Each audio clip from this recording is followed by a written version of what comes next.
Hey, everybody, good morning. Captain Lou here with another edition of Tigers Daily in partnership with the Fan Arts Network. Happy Tuesday, August the 18th, 2026. Before we get started, again, a reminder for those of you that are checking us out for the first time, I say welcome to the Tigers Daily family, and we invite you to subscribe to our YouTube channel to be a part of the conversation. We talk all things Tigers, the good, the bad, and everything in between. We talk about all the latest rumors, what's going on off and on the diamond. We go through your comments. We take a look at the games from the night before. And, of course, we take a look at what's ahead for the Tigers. For those of you that have subscribed, I say thank you very much. Again, the response has been absolutely wonderful. The viewership's off the charts. Again, it shows why we are one of the most passionate fan bases in all of professional sports, let alone Major League Baseball. That is the Tigers fan base. Yeah, here the Tigers Daily family. That's right, that's us. So again, for those of you that have subscribed, I say thank you very much. And also, we would like to welcome our new partner here to Tigers Daily. That's Kalshi, Kalshi. When you download the Kalshi app, make sure that you use the promo code FanArchBaseball, and you'll get, when you trade $10, you'll get $10 in return. With baseball season, a reminder that every game trades on Kalshi. All right, it's a happy Tuesday morning in the clubhouse for the Tigers in Pittsburgh. Big win last night for the Tigers. They don't make anything easy, do they? Framber Valdez staked to an 8-1 lead. Hao-Yu Lee on base 5 times for the Tigers last night. And Zach McKinstry 4 times. Just a total offensive effort. Max Clark, Kevin McGonigal, everybody was part of the hit parade last night for the Tigers, 15 hits. But with that being said, an 8-1 lead in the bottom of the 6th inning. Framber Valdez looked like he was cruising along pretty smoothly. I don't know if he ran out of gas, he got sidetracked, whatever. With 2 outs and a runner on second, he loaded the bases with a couple of walks, and things got a little dicey. Even I was watching or reading Buster Olney this morning on social media. He mentioned that he noticed that Valdez, his neck chain or whatever, broke, and he caught it in midair, and he reattached it. Must have got distracted because right after that he gave up that bases-loaded double, and that made it 8-4. And then, of course, Finnegan came in. They pulled him, and Finnegan gave up that comebacker right up the gut into center field to make it 8-5. And in the bottom of the 6th inning, I don't know how many of you were like me. You're just going, oh, my gosh, not again. But Finnegan was able to close the door and hold on. And then, we've called the bullpen, affectionately called it the gas can here on Tigers Daily, and justifiably so, as we all know what's happened this year. We don't need to get into that. But with that being said, I got to give Drew Summers his flowers. He looked impressive last night in the 8th inning for the Tigers. That's what they needed, as he was able to shut them down. And then, of course, Kenley Jensen comes in the 9th inning. He gets his 16th save as he mowed down the side with a couple of strikeouts. Summers, 1 2/3 innings of shutout relief. He got 3 strikeouts. Then, as I mentioned, Jensen came in the 9th with a couple of strikeouts. His 16th save, 492nd of his career. The Tigers take game 1 of the 3 games set by the score of 8-5. And they got some help last night. How about the Cubs with that walk-off win in the 10th inning thanks to Pete Crow Armstrong, who probably will win the National League Most Valuable Player Award. He got the home run. The Cubs beat the White Sox. So the Tigers now only trail the White Sox by 4.5. And Baltimore, thank you very much, Tampa. They come back to win 7-6 in a game, just like a one-game setup, makeup game or whatever. So with that loss, the Tigers and the Rangers and the Orioles are all tied for that final wild card spot. I'll tell you what, this is fun. I know it's kind of it's nerve-wracking. I get it, but how can you not enjoy this? And I know this isn't what you're going to want to hear. I mean, yes, I want to win now. I want to go to the playoffs. I want to win the World Series. But I got to tell you, watching this young team mature, and Max Clark last night, Kevin McGonigal. How about those plays Max Clark was making? Right? I mean, in center field in that 2nd inning, preserving that lead, and then getting the clutch hits. for those of you that were around back in the early 80s, like I was in the late 70s, early 80s, this team reminds me so much of that young Tigers team before they had that amazing year in '84. They're gaining such valuable experience right now. And I know they're not winning right now. I totally get it. And I want to, and maybe they will go to the playoffs. They're making it interesting, and it's like Kevin McGonigal said last night. Now, I know we're not, we're sad that Tarek Skubal's gone, but we got to forge ahead, and that's what they're doing, and they're making it interesting. So, anyways, fun game to watch last night. The ebbs and tides, the highs and the lows, just, that's been the MO of this Tigers team from day one here in 2026. So why anything different, right? So big win for the Tigers. Again, now tied for that final wild card spot.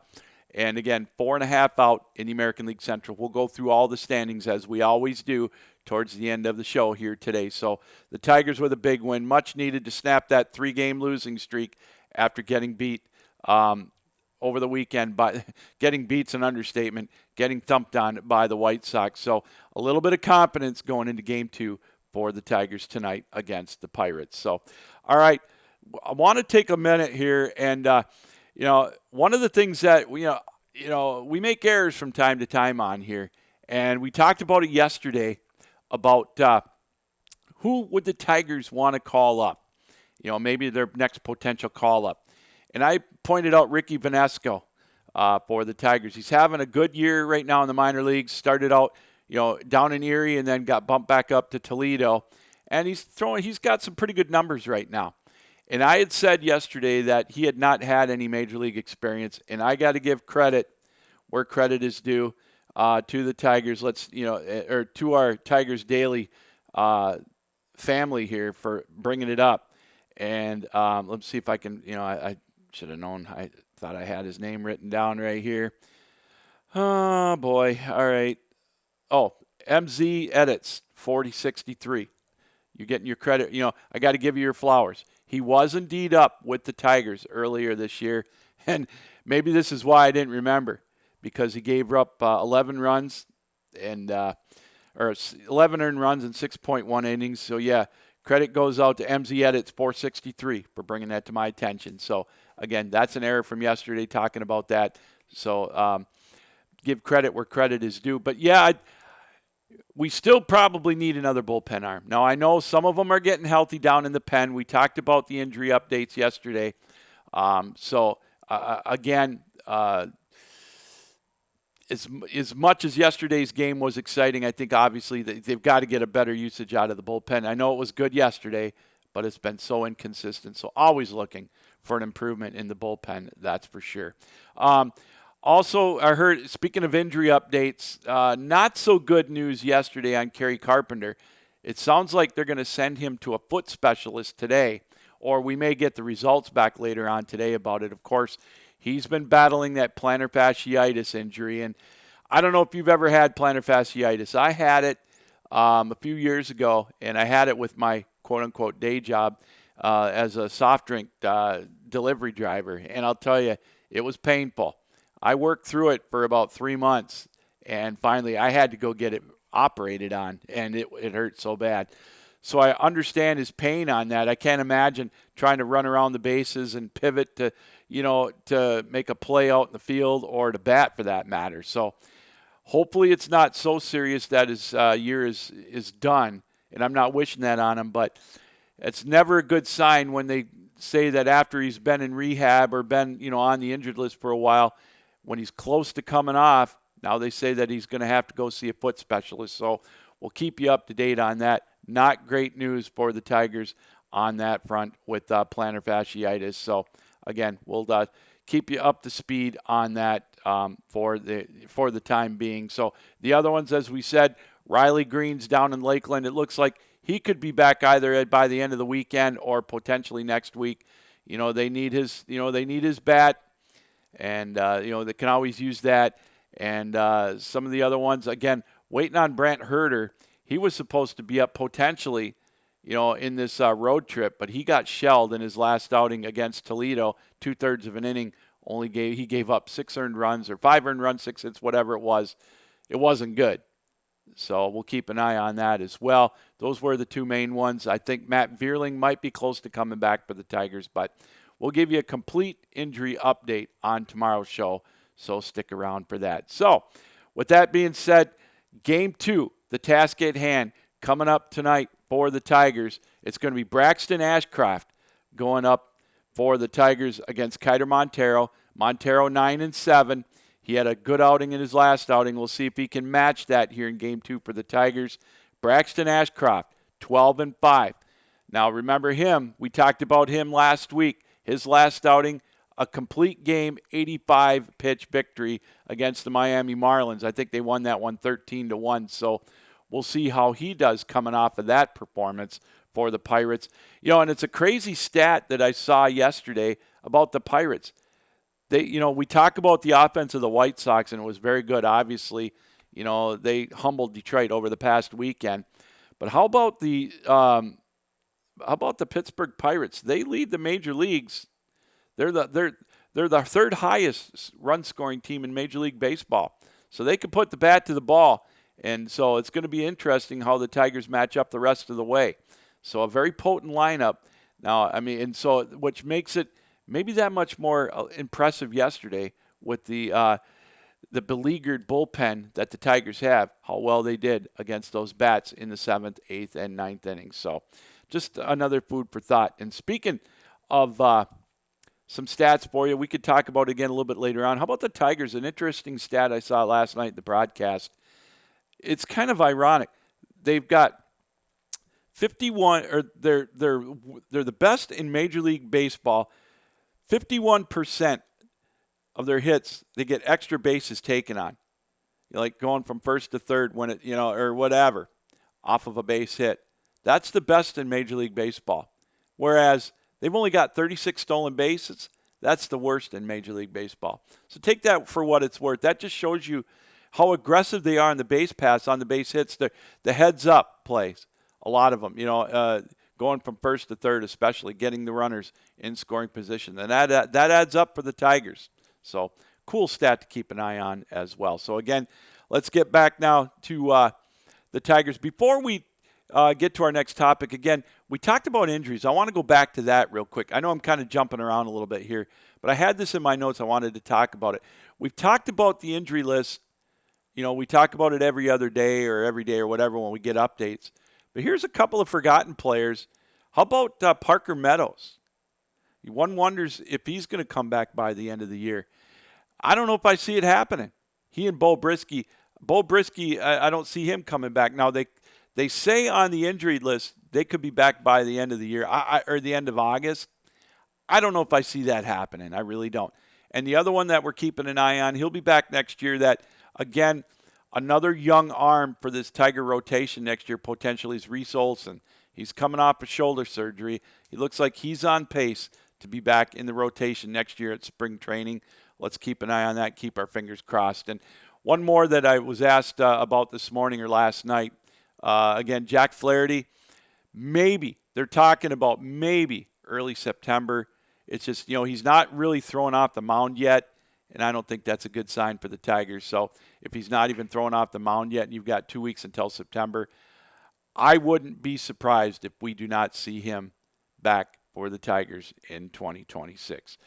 All right, so again, a reminder, Game 2 tonight, Braxton Ashcroft against Kiter Montero.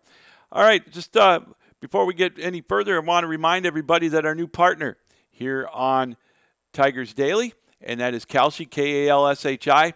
Download the app. When you get that, make sure you use the promo code FanArchBaseball, and for the first $10 you trade, you get $10 back. It's baseball season. That means every game is tradable on Kalshi. And for an example, if you think the Tigers can win tonight in Game 2 against the Pirates, if you trade $10, you'll get a return of $20.60. So Detroit, a slight underdog in Game 2 of this 3-game set. And the beauty of this with Kalshi also is that you're not going against the house. You're trading against your peers. You're trading against everybody else who's trading the baseball games. And if the majority of them, the slight majority of them, are picking the Pirates overall, that's where if you take the Tigers, That's how you can maybe get a little bit ahead. And also, the beauty of this, if the probabilities change and you think that you can get more of a return off of it, then you can trade back and trade it out. It's that simple. So again, KALSHI, that's the Kalshi app. Download it, and again, use the promo code FanArchBaseball, and you will, for the first $10 that you trade, you will get $10 back. It's that simple. 18 plus, again, restrictions and eligibility requirements apply. Every contract trading involves risk and may not be suitable for all investors.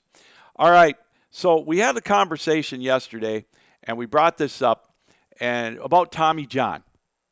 Now, again, he passed away over the weekend at the age of 83. You know, we talk about injuries in the injured list. It seems like pitchers, especially with all these arm injuries.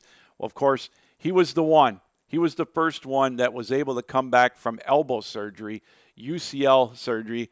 Ask me to pronounce that. I'm not going to be able to pronounce it, all right? But they affectionately call it Tommy John surgery. So anyways, he was the first one to come back from it. He ended up having a glorious career, 26 years.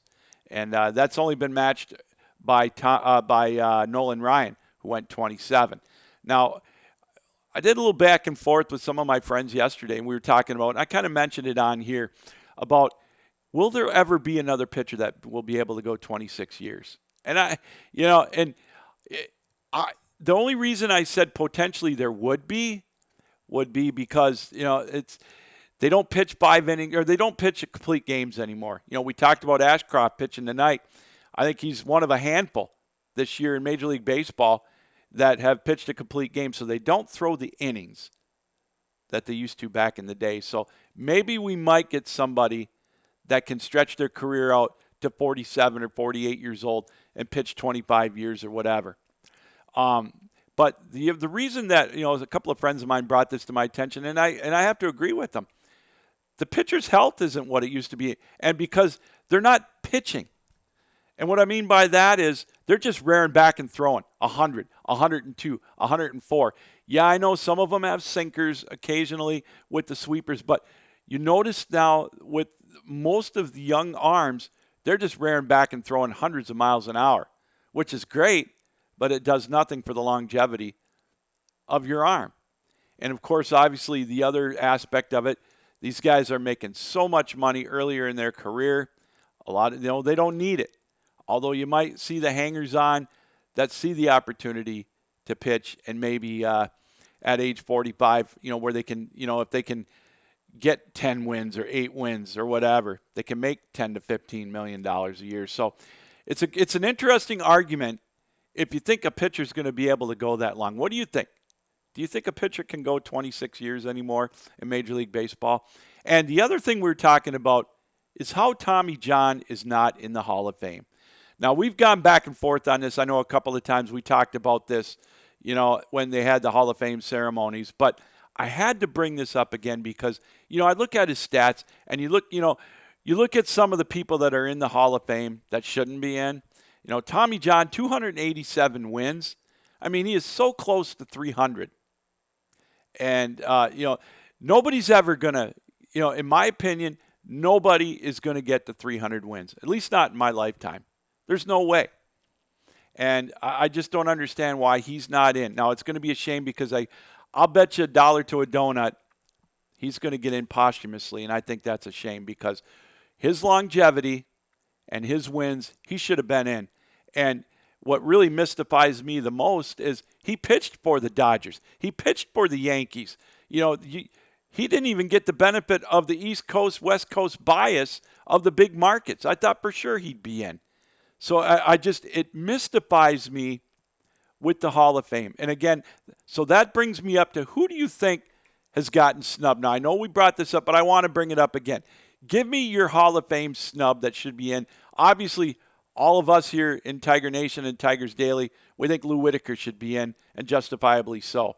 But who else do you think should be in the Hall of Fame? Maybe not just with the Tigers, but with Tommy John.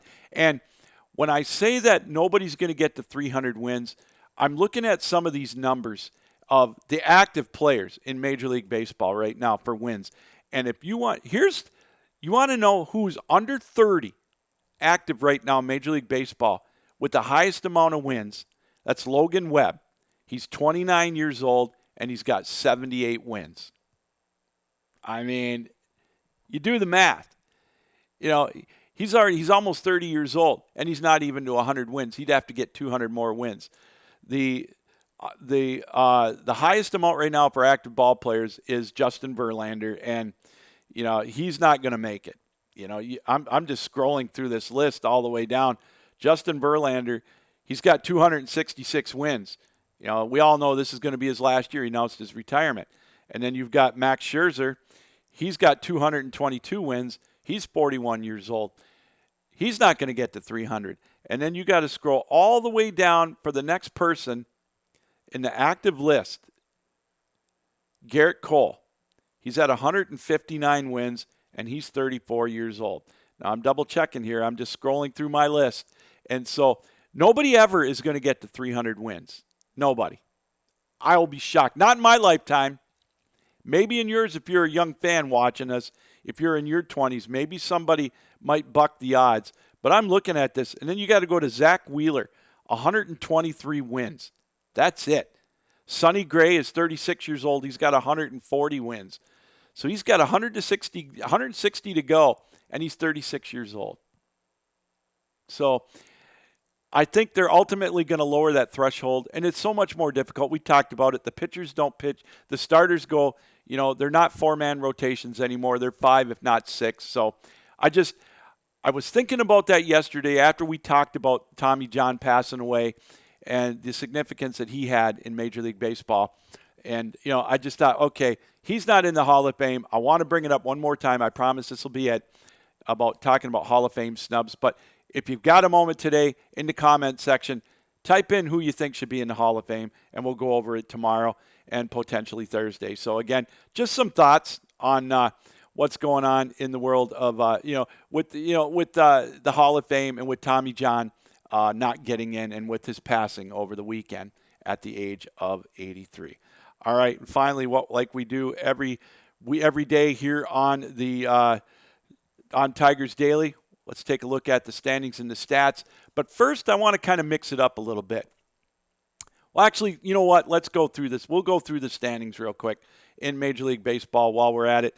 In the American League, Tampa, their lead is 6 games over the Yankees with their win over Baltimore last night, a makeup game. The Red Sox 8.5 out, the Orioles 14.5. We mentioned it, the Tigers 4.5 back of the White Sox. The Twins are 5 out, and the Guardians are 5.5. The Twins won last night. The Guardians had the night off. In the West, Houston's lead is 2 over the Rangers, 4 over the Mariners. In the East, the Braves losing last night to the Twins. Their lead now over Philadelphia down to 6.5. The Phillies, they've won 4 straight. The Marlins hanging around for wild card purposes. They're 10.5 back. The Brew Crew, they're still 4, and their lead now 4.5 over the Cubs. The Cubs with that walk-off win over the White Sox. And in the West, the Dodgers, their lead now is 8 over the Padres and 9 over the Diamondbacks. And in the wild card standings, the Orioles, the Rangers, and the Tigers, we mentioned it, all tied for that final wild card spot. The Tigers don't have the tie break right now against the Orioles or the Rangers. So technically they're one game or they're one spot out, but right now they're tied with the 3-way tie break. If it was Detroit and Texas, they would have the tie break over them. If Baltimore was just Baltimore and Detroit tied, they would have the tie break over the Tigers. So that's kind of how that works. The Twins and the Blue Jays are a half game back. And then you've got the Guardians 1 game back, and the Mariners are 2 back. So, again, 7 teams within 2 games for that final wild card spot. Buckle up, everybody. It's going to be one heck of a September in Major League Baseball for the playoff races. And that's what they wanted, and that's what we like here in baseball. And then in the National League, the Phillies now all alone for that second wild card spot, a game up on the Padres, who are a game up on the Diamondbacks, and 3 up on the Marlins and the Cardinals for that third and final wild card spot. All right, I don't know if we really got any more numbers. Again, we'll go with the Tigers. Their magic number, by the way, the Tigers anyways, if you're into that, is 43 to win the division and 44 for the wild card. I know that sounds kind of weird, but there's so many teams that Detroit has to mess with in the wild card. The magic number for the AL Central is 43, a combination of 43 wins and Chicago White Sox losses. So I know it's far-fetched. I know it's a long ways out. But you know what? Why not, right? We're fans, right? We want to keep it positive, at least for the most part. All right, and then to get to 85 wins, Detroit's going to have to go 24-13.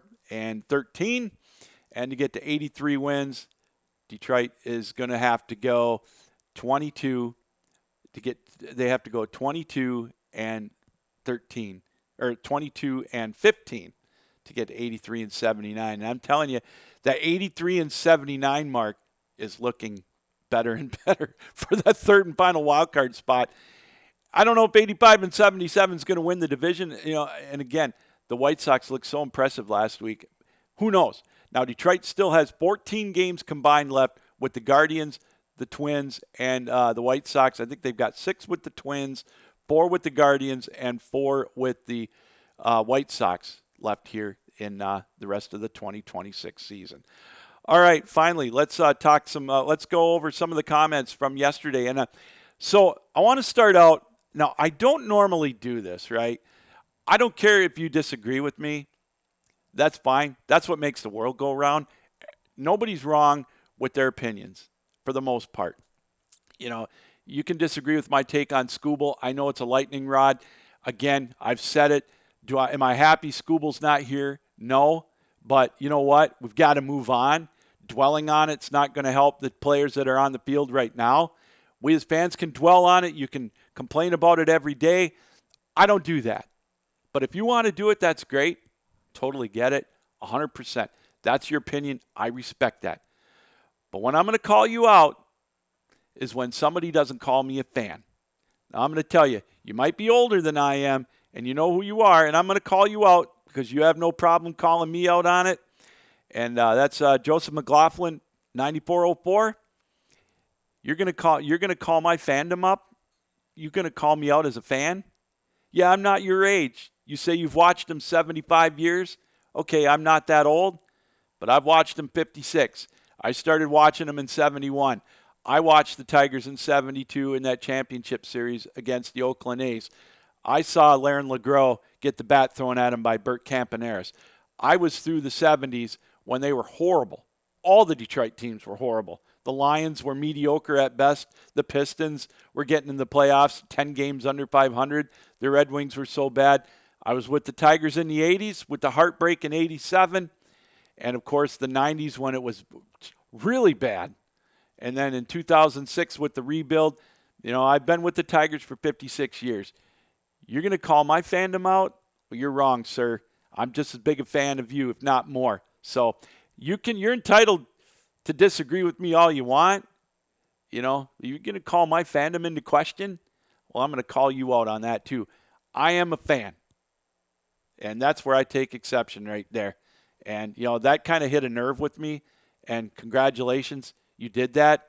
I don't know what you were getting at with whatever you said there, talking about some of the other guys, and then you went on and on. Question my fandom, go right ahead. If you don't like it, then you know what? There's other channels. Love to have you stick around. But if you're going to question my fandom, if anybody's going to question my fandom, I'm going to call you out. And that's the only way I'm going to call you out, unless you get really personal with name calling. And 99.9% of you here in the Tigers Daily family doesn't do that. And it normally doesn't bother me, but when you question my fandom, that's where I take exception. So, all right. Other than that, everything's looking good, huh? And Brian Drazinga says, football is almost here. Yes, it is. Indeed, it is. And Robert Byington questioning A.J. Hinch is clueless, and he keeps doing the same old, you know what. And I agree. I'm not the biggest fan of A.J. Hinch. I get it. I question some of his motives. And, it's like I said to him. I said, it's hard to argue with him. I'm not the biggest A.J. Hinch supporter. He does good sometimes, but it just seems like some of these moves are head-scratching. But then again, I guess that's why he's in the dugout and I'm not. But I respect that opinion, and I find it hard to disagree with Robert Byington. And Virgil Green, agree with the Tommy John should be in the Hall of Fame. Kurt Flood should be in, he said, as well, by the way. It's and he's talking about he's actually enjoying seeing the players. And he'd put Dan Dickerson and radio team heads and tails above the TV broadcasters, way above them. I don't know how you feel about Jason Benetti. I like him for the most part. Gets a little cornball for me at times, but maybe that's just the old man get off my lawn mentality that some people say that I have now. But I like Dan Dickerson. Again, I love the story of Jason Benetti. I think he's a great broadcaster. I mean, he's doing so well for himself. All the national stuff he does, the Sunday night baseball game, doing college football games. Now he's going to be on NBA. It's crazy how he can juggle that. It's good to be young, I guess, right? But on the broadcast, sometimes I do think he gets a little too cornball with me, sometimes him and Andy Dirk. So Virgil Green doesn't think that we're going to be able to catch the White Sox, New York, or the Red Sox, but who knows? And again, he thinks obviously it's going to come down to next week with the Rays and the Dodgers and also the Pirates pitching staff. Well, we saw what they did yesterday. Oh, that reminds me. I forgot. And I'm glad he brought that up. I wanted to touch on Paul Skeens before we go. He's pitching tomorrow for the Pirates against the Tigers in the finale. He was pulled from Sunday's start for rest. That's why he's pitching on Wednesday. Now, originally, if you looked at the rotation, he was supposed to pitch in the series finale on Sunday, but they rested him a few days. They're concerned about his velocity on his fastball. Kind of ironic. We were talking about that a little bit earlier, how some of these pitchers are just wearing themselves out so early. As dominant as he was in the last previous years. Now, again, his ERA is still a tick under 4, so it's not like he's, throwing up, bombs all the time. But, his velocity's down. Something to keep an eye on tomorrow in that one. So forgot to mention that with Paul Skeens. Obviously, he will be pitching tomorrow against Jackson Jobe. A very, very entertaining matchup. Looking forward to that tomorrow afternoon. And then Thomas Betzak, I hope I pronounced that right. Even if we do make the playoffs, we're not going very far. Our starting pitching isn't there, and our bullpen stinks. Yeah. How can we argue with that? They looked strong last night. I get it. But, the reputation precedes themselves with the gas can bullpen. So those are some of the comments from yesterday, and prayers up for Wenzel from Skippy Mizzle. Yeah, indeed. I'd love to see him in the dugout. I know his production wasn't there for the Tigers, but that injury he had was just so freakish, with the weight band hitting him in the eye. So hopefully he's able to at least be able to play baseball again. They had him in rehab. They took him off because he was still having problems with his vision with that orbital bone fracture. So, all right, that's going to do it. Game 2 tonight, the Tigers and the Pirates. Montero against Ashcroft should be a good one. Hope you enjoy it, and I hope you enjoyed the broadcast here today as well. Until tomorrow, we'll be back tomorrow. Until then, Captain Lou saying keep your heads up, keep your sticks down, keep your feet moving, and as always, keep your minds open. So long.